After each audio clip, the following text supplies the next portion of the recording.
আল্লাহ বলেন, বান্দারে যৌবনকালে যদি একবার ডাক দেস, আমি ৭০ বার বান্দা তোর ডাকে জবাব দিই।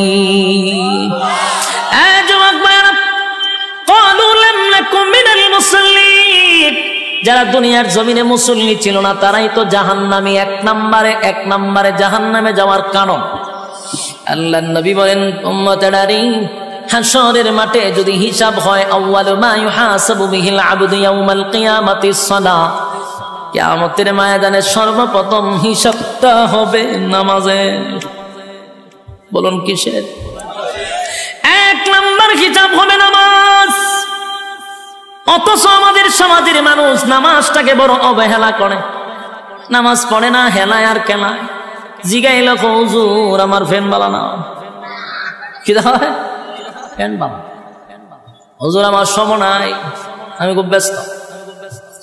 আল্লাহ বলবে, বান্দারে সময়ের মালিক তো আমি, রাইতে দিনে ২৪ ঘন্টা সময় তো আমি দিছি, আমার দেওয়া সময় কেন আমারে দিলি না? মন গড়া জিন্দিগি কেন চালাইলি?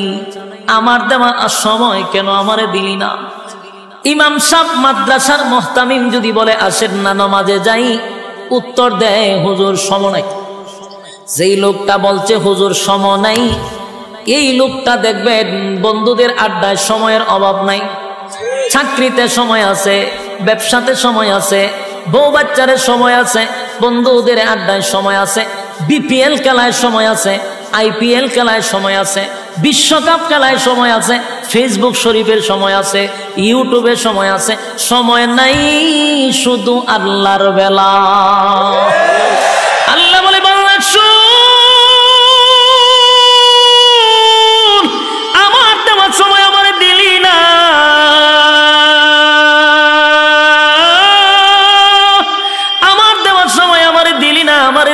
আমারে দিলি না।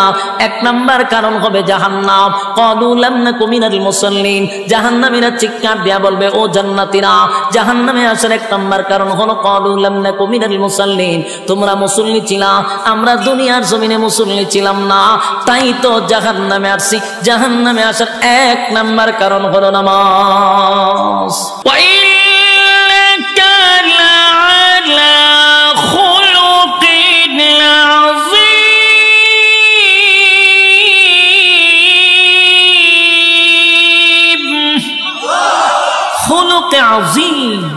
চরিত্র কার? বিশ্ব নবীর চরিত্র। সুবহানাল্লাহ। এক একটা নবীর এক একটা গুণ দিয়ে জান্নাতের ভিতরে আল্লাহ ঢোকাবে, আমার নবীর চরিত্র থাকবে আমাদের ভিতরে। সুবহানাল্লাহ। তাহলে এই নিয়ামতগুলি কি দুনিয়ার জমিনে আমরা চায়া পাবো? জোরে কই না। কেউ যদি দোয়া করে কোনদিন এই নিয়ামত পাবো না। যতগুলা বললাম, দুনিয়াতে কোন নবী রাসূলকেও আল্লাহ দেয় নাই শুধু চরিত্র ছাড়া। প্রত্যেক নবীর চরিত্র ছিল ফুলের মতো পবিত্র, কোনো সমস্যা নাই। তিল পরিমাণ কোনো স্পট কোন নবী রাসূলগণের চরিত্রে ছিল না। সুবহানাল্লাহ। যুবক ভাইরা, আর বাকি সব নিয়ামতগুলি দুনিয়া চাইলেই পাওয়া যায় না রে। দুনিয়া আফসোসের জায়গা। জান্নাতের ভিতরে এই নিয়ামতগুলি আল্লাহ না চাইতেই দিয়া দিবে। জোরে কোন সুবহান। জান্নাতের ভিতরে ঢুইকা গুড়ে গুড়ে গুড়ে গুড়ে নিয়ামতগুলা ভোগ করতে থাকবে অনন্তকালের জন্য। আল্লাহ রাজত্ব দিছে। আল্লাহ যারে জান্নাতে ঢুকায় আর কোনোদিন বাহির করে না। জান্নাত পাইয়া জান্নাতীরা বড় খুশি। আল্লাহ একদিন জায়গায়, বান্দারে জান্নাত তো পাইলি, জান্নাত তো পাইলি, যা ওয়াদা করছিলাম তা কি বান্দা পাইছ? জান্নাতীরা বলেন, মালিক, দুনিয়ার জমিনে আপনি আমাদেরকে যেভাবে বলছিলেন কোরআনে পাইছি 3 ভাগের 1 ভাগ, জুরানে আপনি 2 ভাগের আলোচনা করছেন, জান্নাতে আমরা আয়েশা দেখি 97 গুণ আমাদেরকে বেশি দিছে।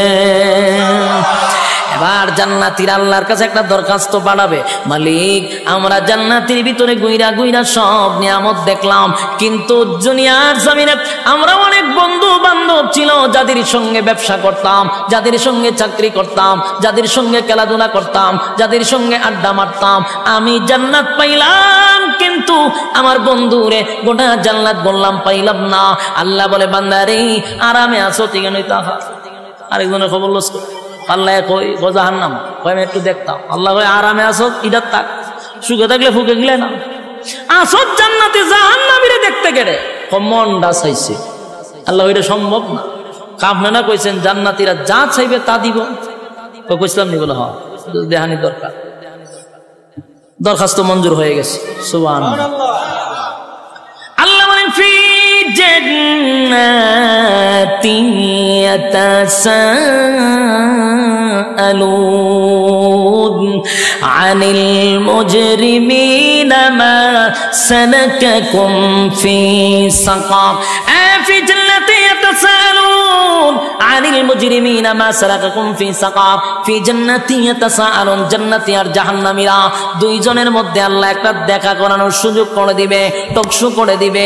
জান্নাতি আর জাহান্নামীরা সাকার নামক জাহান্নামীদের সঙ্গে কথা বলতে চাইবে, আল্লাহ ব্যবস্থাও করে দিবে। সুবহানাল্লাহ।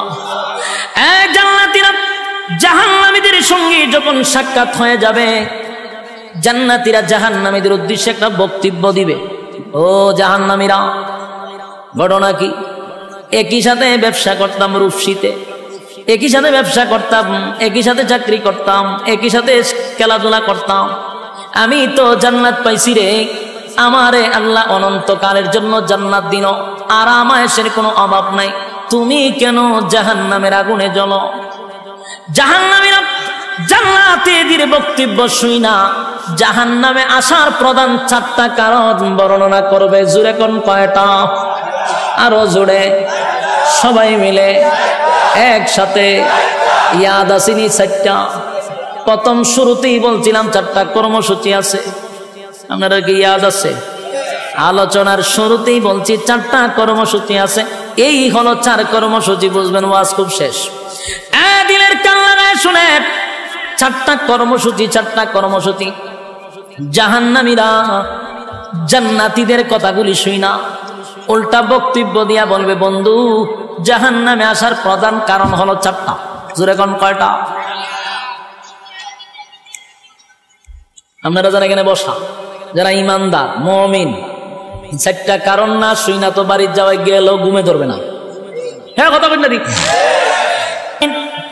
4 কারণ না শুই না ঘুমে ধরবে না, কারণ জাহান্নামীরা বক্তব্য দিচ্ছে আমরা 4টা কারণে জাহান্নামে আসছি রে।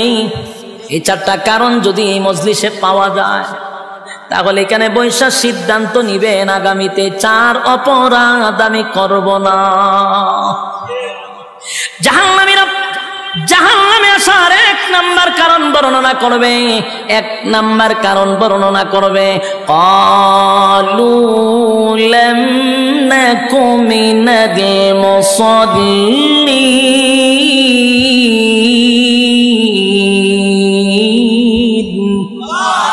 জাহান্নামীরা জাহান্নামে আসার 4টা কারণের মধ্যে 1 নাম্বার কারণ হলো ক্বালু লাম নাকু মিনাল মুসাল্লিন। ও জান্নাতীরা, জাহান্নামে আসার 1 নাম্বার কারণ হলো দুনিয়ার জমিনে একই সাথে ব্যবসা করতাম, একই সাথে চাকরি করতাম, একই সাথে খেলাধুলা করতাম, কিন্তু মসজিদে যখন আজানটা হয়ে যেত, দোকানটা বন্ধ করে তুমি দৌড়ায়া মসজিদে যাইতা। যখন খেলাধুলা করতাম তখন দৌড়ায়া মসজিদে চলে যাইতা।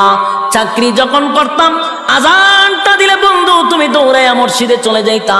ক্বালু লাম নাকু মিনাল মুসাল্লিন।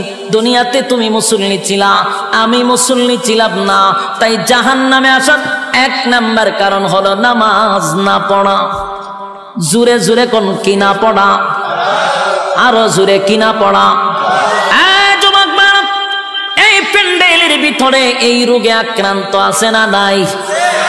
যে এখন প্যান্ডেল থেকে উঠটা দাঁড়াইব সবাই বুঝবেন এই হামলা। কথা কই না দি? কারণ এখন আর সময় মাত্র 10-15 মিনিট, এর ভিতরে যদি কেউ উঠে বুঝবেন এই হামলা। আবার যদি পেশাবে ধরে তুলে 1টা আঙ্গুল দেখায় বলে আমি এই হামলা যাইতেছি, বিরক্ত হইতেছেন? সাইরা দিতাম, সাইরা দিলে আমার ডাবল সুবিধা। আমি খুব ক্লান্ত, অনেক দূর থেকে আইছি, 800-900 কিলোমিটার দূরে এখানে আসছি, বেজার হইতেছে।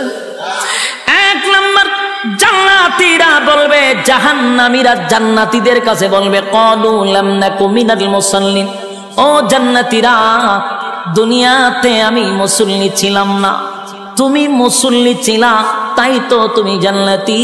আমি মুসল্লি ছিলাম না, তাই তো জাহান্নামী। এই মজলিসের ভিতরে যারা এই রোগে আক্রান্ত, সামনে কিন্তু রমজান মাস আসতেছে, বর্তমানে শাবান মাস চলতেছে। এখন যদি ফিরে না আসি কবেই বা ফিরে আসব? এই রহমতের মাস, বরকতের মাস চলে যাচ্ছে। এখন থেকে তওবা করা দরকার। আল্লাহ আপনার হুকুম যা লঙ্ঘন করছি, তাম জিন্দেগির গুনার বোঝা মাথায় লইয়া নজরুলে রহমতের সময় যদি চোখের পানি গুলো ছেড়ে দিয়া কান্দেন আর বলেন, মালিক জীবনের সব গুনার উপরে লজ্জিত, আল্লাহ এতদিন আপনার হুকুম পালন করি নাই, আল্লাহ শয়তানের ওয়াসওয়াসায় পড়ে করছি গো, আপনি মাফ করে দেন। চোখের পানিগুলো ছেড়ে দিয়া যদি আল্লাহর দরবারে আপনি দরখাস্ত করেন, আমার আল্লাহ বলেন, বান্দারে যৌবনকালে যদি একবার ডাক দেস, আমি 70 বার বান্দা তোর ডাকে জবাব দিই।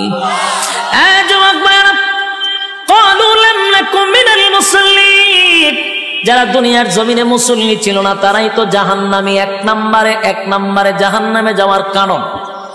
আল্লাহর নবী বলেন, উম্মতেরানি হাশরের মাঠে যদি হিসাব হয়, আউয়ালু মা ইউহাসাবু বিহিল আবদু ইয়াউমাল কিয়ামাতিস সালাহ, কিয়ামতের ময়দানে সর্বপ্রথম হিসাবটা হবে নামাজের।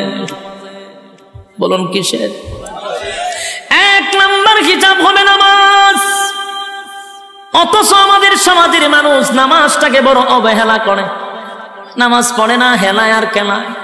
জিগাইল হুজুর আমার ফ্যান বালা না, কি হয় ফ্যান বালা, হুজুর আমার সময় নাই, আমি খুব ব্যস্ত। আল্লাহ বলবে, বান্দারে সময়ের মালিক তো আমি, রাইতে দিনে 24 ঘন্টা সময় তো আমি দিছি, আমার দেওয়া সময় কেন আমারে দিলি না? মন গড়া জিন্দেগি কেন চালাইলি? আমার দেওয়া সময় কেন আমারে দিলি না? ইমাম সাহেব মাদ্রাসার মুহতামিম যদি বলে আসেন না নামাজে যাই, উত্তর দেয় হুজুর সময় নাই। যেই লোকটা বলছে হুজুর সময় নাই, এই লোকটা দেখবেন বন্ধুদের আড্ডায় সময়ের অভাব নাই, চাকরিতে সময় আছে, ব্যবসাতে সময় আছে, বউ বাচ্চারে সময় আছে, বন্ধুদের আড্ডায় সময় আছে, বিপিএল খেলায় সময় আছে, আইপিএল খেলায় সময় আছে, বিশ্বকাপ খেলায় সময় আছে, ফেসবুক শরীফের সময় আছে, ইউটিউবের সময় আছে। সময় নাই শুধু আল্লাহর বেলা। আল্লাহ বলে, বান্দা শুন, আমার দেওয়া সময় আমার দিলি না,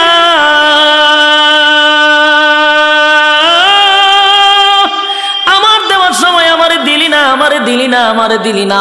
1 নম্বর কারণ হবে জাহান্নাম। ক্বালু লাম নাকু মিনাল মুসাল্লিন, জাহান্নামীরা চিৎকার দিয়া বলবে, ও জান্নাতীরা, জাহান্নামে আসার 1 নম্বর কারণ হলো ক্বালু লাম নাকু মিনাল মুসাল্লিন, তোমরা মুসল্লি ছিলা, আমরা দুনিয়ার জমিনে মুসল্লি ছিলাম না, তাই তো জাহান্নামে আসছি। জাহান্নামে আসার 1 নম্বর কারণ হলো নামাজ। এবার শুন 2 নম্বর। 2 নম্বর কারণ হলো, আল্লাহ কোরআনে বলেন জাহান্নামীদের বক্তব্য জান্নাতীদের কাছে। এবার 2টা নাম্বার কারণ হলো, ওয়ালাম নাকুনু তুইমুল মিসকিন।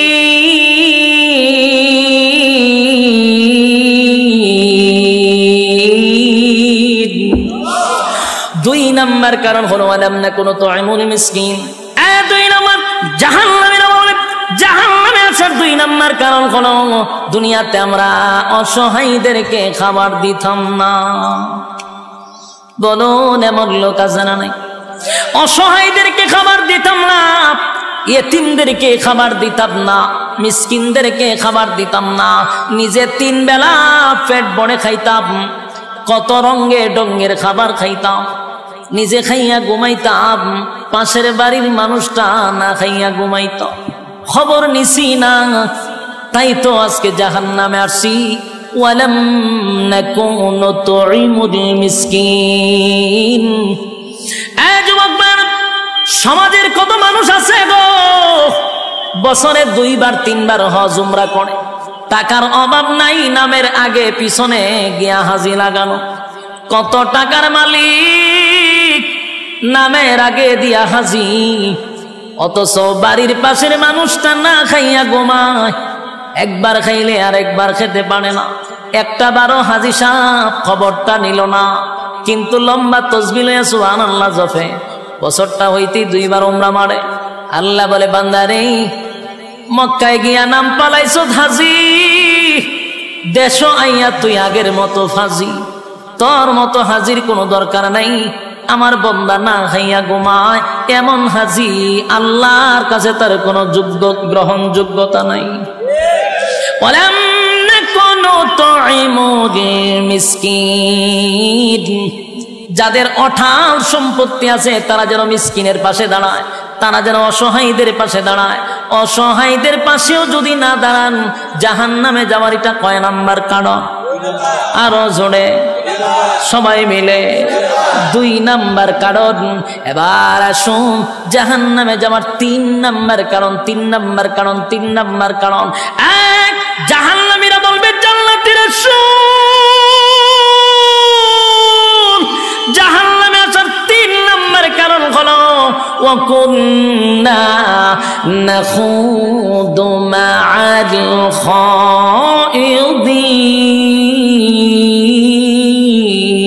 খাইদিন, ওয়া কুন্না নাখুদু মা'আল খাইদিন। জাহান্নামে যাওয়ার এটা 3 নাম্বার কারণ।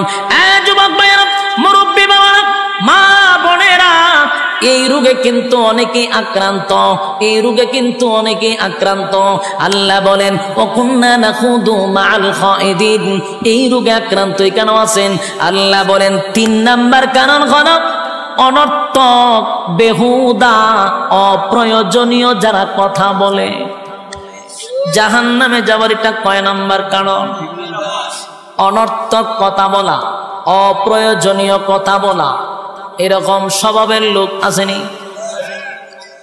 হুদুদি কথা কয় আসেনি? 5 ওয়াক্ত নামাজ মসজিদে পড়ে কিন্তু অনর্থক কথা কয়। তসবিহ একটা তো নইয়া সুবহানাল্লাহ আছে, সুবহানাল্লাহ সুবহানাল্লাহ সুবহানাল্লাহ। গ্রামের কেডা কি করে সব সুবহানাল্লাহর ভিতরে খবর লয়। সুবহানাল্লাহ সুবহানাল্লাহ, একটা সাদে চিনি ছাড়া সুবহানাল্লাহ সুবহানাল্লাহ, টিভিটা ছাড় সুবহানাল্লাহ সুবহানাল্লাহ, দেশের খবর কিতাব সুবহানাল্লাহ সুবহানাল্লাহ, আগুন লেগে ফিরে গেছে সুবহানাল্লাহ, কয়জন মরছে সুবহানাল্লাহ সুবহানাল্লাহ, এর লাভ কিতাব দেশের বাড়ি কোন না সুবহানাল্লাহ সুবহানাল্লাহ। এই যা আছে টিভি দেখতেছে, ওই খবর চলতেছে, ইতা কইতাছে সুবহানাল্লাহ সুবহানাল্লাহ পড়তেছে। আবার খুব আমলি মসজিদে খালি বাড়িছে সুবহানাল্লাহ সুবহানাল্লাহ। এবারে জিগা তোর দোকানে বেচা কিনা হয়নি সুবহানাল্লাহ সুবহানাল্লাহ, আমি যে তোর খরচা দিছিলাম টাকা দিছত নি সুবহানাল্লাহ, আর দিবে কইতে তোর দোকানে বেচা কিনা নাই সুবহানাল্লাহ সুবহানাল্লাহ। মাইয়াটাতে বিয়া দিতে সুখে আসেনি সুবহানাল্লাহ সুবহানাল্লাহ, কয়া 100। ওই তসবির মাথাতে একটা জঞ্জনি থাকে, এটা আমাদের সুমা দেয় 100। এটাতে বোঝা দেন খতম বস খাইছে, কিতাব বস খাইছে খতম। কিন্তু এই যে সুবহানাল্লাহর ভিতরে কাম ও কাম, দিনের কাম, রাত্রের কাম, হগল খাম ঢুকাই দিচ্ছে সুবহানাল্লাহর ভিতরে। এই 100 কোটি ঘুরতে দিতে গিয়া কাম কো কাম আছে 70টা। বাস্তব না বাস্তব? এটার অনর্থক, বেহুদা, অপ্রয়োজনীয় কথা। হ্যাঁ, কথা কই না দিক, বেহুদা কথা বলে। দোকান থেকে সদাই করে বাড়ি যাবে, সুবহানাল্লাহ পড়তে পড়তে যাও, অসুবিধা নাই। সূরা ইখলাস পড়তে পড়তে যাও, অসুবিধা নাই। কিন্তু অনর্থক আরেকজনের সাথে কথা বলে, ফাও কথা কইতে হইতে বাড়ি যা। আর মহিলারা যদি 5-6 জন এক জায়গায় হইতে পারে, এটা তার মারাত্মক। মহিলারা যদি 5 জন এক জায়গাতে হয়, কক কক কক কক করে আসতে এলাকা গরম। আর যদি গরম নাও করে, এদিন আর আপনার পত্রিকা পড়ার কোনো দরকার নাই। সব নিউজ এই 5 জন মহিলা যদি এক জায়গাতে হয়, এলাকার ভিত্তি কার গরো কি হইতেছে সব আপনার ডিটেলস আপনাকে শোনাই দিতে পারবে। সব এর কাছে খবর আছে। এই যে বেহুদা কথা 5 জন মহিলা বইয়া কয় জাহান্নামে যাবে, এটা কয় নাম্বার কারণ? 3 নাম্বার কারণ। কিন্তু এই মহিলারা জানেই না। হ্যাঁ, বাস্তব না বাস্তব? ওই আমরার সাথে মাঝে মধ্যে এরকম করে, সারা দেশ সফর করিয়া মাঝে মধ্যে অনেক সময় গিয়া ক্লান্ত শরীর নিয়া রুমে গিয়া বসায়। গেছি তো একটু রেস্ট নিতাম, একটু ভালো লাগতেছে। আর 10 জন লুকায় ঠেলাতে ঢুকবো, ঢুকছে সেটা আচ্ছা মুসাফা করতেছ, যাই গিয়া না বইয়া থাকবো, বইয়া হুজুর আমার বাড়ি কো? কিন্তু জানে আমার বাড়ি কোন না। আচ্ছা আমি যেখানে আইছি আপনারা জানেন না আমার বাড়ি কো? সবাই যাবো বিগঞ্জের বক্তা, কিন্তু হে হুদুদি আমার জিজ্ঞেস আপনার বাড়ি কো? মানে আপনি আরে কইতেন যে আমার বাড়ি হবিগঞ্জে। এই সময় খুব বিরক্ত লাগে কথা কইতে, তো বিরক্ত ছুটে কই ভাই আমার বাড়ি হবিগঞ্জ। ও আচ্ছা আচ্ছা আচ্ছা, আপনার নামটা জানে কি? এটা কিন্তু সব বেহুদা কথা। আমার নাম বালা করে জানে, কিন্তু আমার মুখ দিয়ে হে উনতো। বিরক্তর ছুটে কইলাম যে ভাই হ আমার নাম ইলু। ও তা আপনি লেখাপড়া কোন করছেন?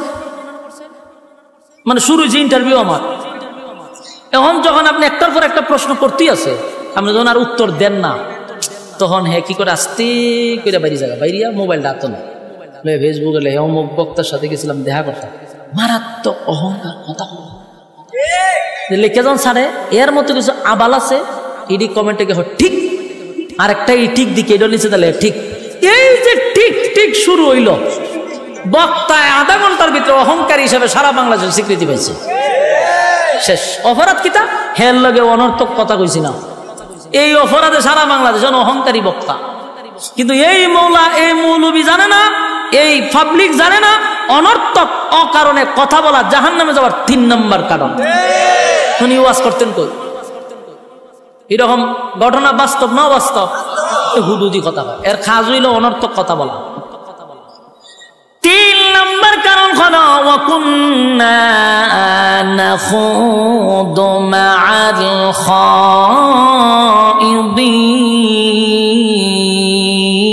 খাইদিন। জাহান্নামে যাওয়ার 3 নম্বর কারণ অনর্থক যারা কথা বলবে, বেহুদা যারা কথা বলবে, জাহান্নামে যাওয়ার এটা 3 নম্বর কারণ। এবার আসুন 4 নম্বর কারণ। 4 নম্বর কারণ ওয়াকুন্না নুকাযযিবু বিয়াউমিদ্দিন।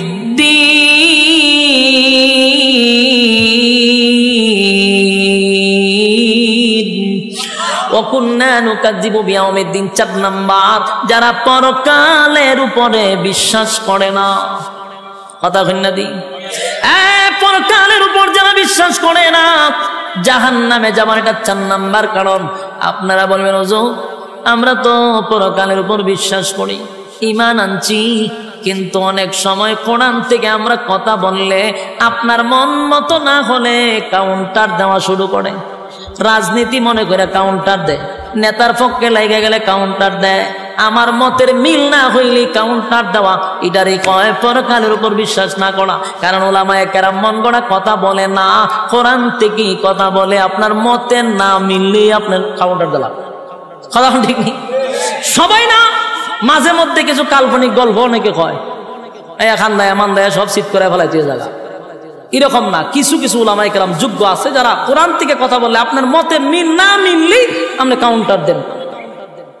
বোঝা গেল আপনার পরকালের উপর বিশ্বাস কম আর জাহান্নামে যাবে। এটা কয় নম্বর কারণ? হ্যাঁ কথা কেন না দিক শেষ। 4টা কারণ আপনাদের সামনে বর্ণনা করলাম। এবার শোনেন শেষ কথা। 1ম নম্বর কারণ হলো আল্লাহ বলেন যদি কেউ জান্নাতে যেতে চায়, সবার চাহিদা হলো জান্নাত, সুদ করেও চায় জান্নাত, ঘুষ করেও চায় জান্নাত, বেনামাজিও চায় জান্নাত গো। সবাই তো জান্নাত চায়, জান্নাত কিন্তু মামুর বাড়ি না। জান্নাতে যাইতে গেলে শর্ত আছে না নাই? 1 নাম্বার শর্ত হলো ইল্লাল্লাযীনা আমানু, ঈমান আনো আমি আল্লাহর উপর, ওয়া আমিলুস সালিহাত, নেক আমল করো, নেক আমল করো, নেক আমল করো। ঈমান আর আমল লইয়া যদি কবরে যাও, আমার আল্লাহ বলেন যদি যারা পরিমাণ ঈমান আপনার মধ্যে থাকে, একটা সময় ওটাইয়া আমার মালিক কিন্তু জান্নাতে দিবে। শর্ত হলো বান্দারে ঈমান থাকতে হবে, ঈমান থাকতে হবে। আল্লাহর নবী বলেন এমন একটা জামানা আসবে মানুষ ঘর থেকে বাহির হয় ঈমান লইয়া, ঘরে ফিরে বেঈমান হইয়া। এটা কোন জামানা জানেন? 2024 সাল। যুবক ভাই কোন কথা ঈমান যায় আমরা অনেকেই জানি না। সাবধান সাবধান, ঈমানের ব্যাপারে সতর্ক থাকা। ঈমান যদি না থাকে গো উপায় নাই, উপায় নাই। ঈমান যদি থাকে গুনার কারণে জাহান্নামের আগুনে আল্লাহ জ্বালাবে, একটা সময় জান্নাত পাবেন। ঈমান যদি না থাকে কুকুর বিড়ালের মতো নয়, আমাদের চেয়ে কুকুর বিড়াল অনেক ভালো, তাদের জাহান্নাম নাই। মানুষ চতুষ্পদ জানোয়ারের চেয়ে অনেক কৃষ্ট হয়ে যায় যখন ঈমান না থাকে। আল্লাহ বলেন অনন্তকাল জাহান্নামের আগুনে জ্বলতে হবে। ইন্না জাহান্নামা কানাত মিরসাদা লিত্তাগিনা মাআবা লাবিসিনা ফিহা আহকাবা লা ইয়াযুকুনা ফিহা বারদান ওয়ালা শারাবা ইল্লা হামিমা ওয়া গাসসাকা জাযাআন ওয়াফাকা। ইন্না জাহান্নামা কানাত মিরসাদা, নিশ্চয়ই জাহান্নাম তোমাদের জন্য আমাদের জন্য উট পেতে বসা, লিত্তাগিনা মাআবা সীমা লঙ্ঘনকারীদের জন্য জাহান্নাম, লাবিসিনা ফিহা আহকাবা যুগের পর যুগ অবস্থান করবে, লাবিসিনা ফিহা আহকাবা লা ইয়াযুকুনা ফিহা বারদান ওয়ালা শারাবা, সেখানে তোমাদের জন্য আমাদের জন্য ঠান্ডা কোনো পানির ব্যবস্থা করা হবে না, শরবতের কোনো ব্যবস্থা করা হবে না, ইল্লা হামিমা ওয়া গাসসাকা রক্ত আর পুজ আর বিষাক্ত পানি জাহান্নামের ভিতরে পান করতে হবে। এরপরে চিৎকার দিয়া বলবে আল্লাহ কি পানি দিলেন, কষ্ট বেড়ে গেল। আল্লাহ জবাব দেয় জাযাআও ইফাকা, বান্দারে তোর কৃত কর্মের পূর্ণফল। কারা কারা জান্নাতে যেতে চান হাত তুললা দেখায়া দেই। লিল্লাহ তাকবীর। জান্নাতে যাইতাম চাইনি, শর্ত আছে না নাই? বিনা শর্তে এক নাম্বার কি, 2 নাম্বার নেক আমল। হাত তুলেন, নেক আমল করতেই আমরা হাত তুলেন, কারণ বিসমিল্লাহ কয়ে ফটো ঢুকাই দেন। যা আছেন আগেও দিচ্ছেন, এখন আরেকবার দিবেন। যার পকেটে যা আছে সব বের করেন। মাদ্রাসা ছাত্ররা যাও, জলদি জলদি জলদি জলদি। মোনাজাতের আগে কিছু দিয়া মোনাজাতে শরীক হইতে হয়। হ্যাঁ মাদ্রাসা ছাত্র বউ যাও না কা, তোমরা তাড়াতাড়ি যাও। কেউ খালি হাতে ফিরিয়ে দিবেন না, কেউ খালি হাতে ফিরিয়ে দিবেন না। আমরা মোনাজাত করে যাবো ইনশাআল্লাহ। কেউ খালি হাতে যাব না, জলদি জলদি করি, জলদি জলদি। মাঝখানে যাও, ছাত্ররা বসে রয়েছে, মাঝখানে যাও, মাঝখানে কয়েকজন উঠো। আরে ছাত্র আগে মাঝখানে রয়েছে, মাঝখানে নাই, মাঝখানে তুলো, পিছনে যাও, মাঝখানে যাও। কেউ খালি হাতে যাবেন না, কেউ খালি হাতে যাবেন। আল্লাহ তাআলা আপনাদেরকে বোঝার, মানার, আমল করার তৌফিক দান করুক, আমিন। এতক্ষণ সময় মৌমাছির মতো আপনারা বসেছিলেন, একটা মানুষ উঠেন নাই। আপনাদের এই বসা আল্লাহ যেন নাজাতের উসিলা করে দেয়, এবং প্রতিটা কথা বলনেওয়ালা শুননেওয়ালা উভয়কে সহি আমল করার তৌফিক দান করে, সকলে বলে আমিন। দুরূদ শরীফ পড়েন। আল্লাহুম্মা সাল্লি আলা মুহাম্মাদিন ওয়া আলা আলি মুহাম্মাদ কামা সাল্লাইতা আলা ইব্রাহিম ওয়া আলা আলি ইব্রাহিম ইন্নাকা হামিদুম মাজিদ। আল্লাহুম্মা সাল্লি আলা মুহাম্মাদিন ওয়া আলা আলি মুহাম্মাদ কামা সাল্লাইতা আলা ইব্রাহিম ইন্নাকা হামিদুম মাজিদ। সবাই আমরা দোয়া শরীক হই, বিশেষ করে মাদ্রাসার যত জরুরত আছে আল্লাহ যেন গায়বী খাজানাত থেকে ফুটা করে দেয়। আল্লাহুম্মা রাব্বানা যালামনা আনফুসানা ওয়া ইন লাম তাগফির লানা ওয়া তারহামনা লানাকুনান্না মিনাল খাসিরিন। ربنا لا تزغ قلوبنا بعد إذ هديتنا وهب لنا من لدنك رحمة إنك أنت الوهاب. اللهم بارك لنا في رجب وشعبان وبلغنا رمضان. إن صلاتي ونسكي ومحياي ومماتي لله رب العالمين. يا أرحم الراحمين يا أرحم الراحمين يا حي يا قيوم يا حي يا قيوم يا حي يا قيوم الله رب العالمين. আপনার কুদরতি নজর দিয়া তাকান, আপনার মহব্বতের বান্দারা আরামের ঘুম হারাম করে নরমাল বিছানার মধ্যে ঘন্টার পর ঘন্টা বসে আছে। দুনিয়ার কোনো লোভ লালসা নিয়ে এখানে বসে নাই, আপনাকে খুশি করার উদ্দেশ্যে বসে। আল্লাহ কত সাদা সাদা দাড়িওয়ালা মুরব্বীরা হাত বাড়াইছে, কত ছোট ছোট মাসুম বাচ্চারা হাত বাড়াইছে। আল্লাহ নৌজওয়ান আমার বায়ারা হাত বাড়াইছে, পর্দার আড়ালে আমার মা বোনেরা হাত বাড়াইছে। আমি গুনাহগার, নাগান্দা, নাফরমান, নালায়েক, অযোগ্য। আল্লাহ আপনার দরবারে 2টা হাত বাড়াইছি, মেহেরবানি করে গো জীবনের সগীরা কবিরা, ইচ্ছা অনিচ্ছা, দেখাইয়া না দেখাইয়া, অঙ্গ পতঙ্গর দ্বারায় যত গুনাহ করছি, মেহেরবানি করে জিন্দেগির গুনাহ মাফ করে দেন। রব্বুল আলামিন আমরা যারা হাত বাড়াইছি অনেকের মধ্যে মা নাই, বাবা নাই, দাদা নাই, দাদি নাই, নানা নাই, নানি নাই, শ্বশুর নাই, শাশুড়ি নাই, আত্মীয় স্বজন, ভাই বেড়াদর, পাড়াপড়শি, হক দাবিদার, মায়ার মানুষ, মহব্বতের মানুষ অন্ধকার কবরে চলে গেছে। জানি না গোমালি কোন অবস্থায় কোন হালতে আছে। আল্লাহ আমরা আপনার দরবারে নজরুলে রহমতের সময় আলেমদেরকে লইয়া, জাতির শ্রেষ্ঠ সন্তান হযরত উলামায়ে কেরামদেরকে লইয়া দুইটা হাত বাড়াইছি। তামাম জিন্দেগির গুনার উপরে লজ্জিত, মেহেরবানি করে জিন্দেগির সব গুনাহ